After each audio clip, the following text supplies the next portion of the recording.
সফল। 12 তারিখ আমাদেরকে প্রমাণ করতে হবে ব্যালট বিপ্লবের মধ্য দিয়ে। বন্ধুরা আমার, শুধু কেন্দ্রে ঘোরাফেরা করলে চলবে না। আজকে ভোট বাহিনী প্রচার করছে তারা নাকি 2টা হোন্ডা আর 4 জন গুন্ডা দিয়ে নাকি ইলেকশন ঠান্ডা করে দেবে।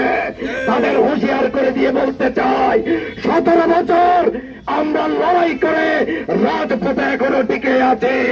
17 বছর মানুষ একটি নির্বাচনের জন্য অপেক্ষা করছে। সেই নির্বাচনে কেউ বাধা দিলে তার অস্তিত্ব আমরা রাখবো না। সকলকে সুন্দর বন্ধুকে বুঝিয়ে কেন্দ্রে নিয়ে আসবেন এবং ভোট দিবেন এবং জাদুঘরে জামা শিবিরের প্রযুক্তি বহল কোনোভাবে কিছু করতে না পারে সেই জন্য সজাগ দৃষ্টি রাখবেন।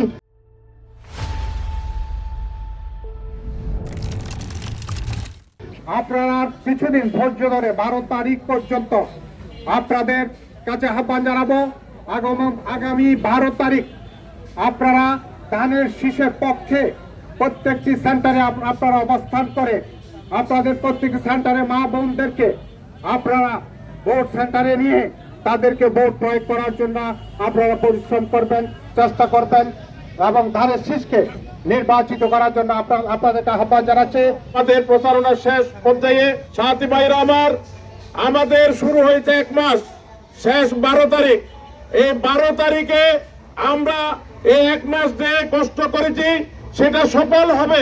আমরা আর মাঝখানে 2টা দিন আমরা নিজের আরামকে হারাম করে বাংলাদেশ জাতীয়তাবাদী দলকে, আমাদের এরশাদুল্লাহ ভাইকে ধানের শীষের প্রতীকে বিজয়ী করার জন্য আমরা কষ্ট করব।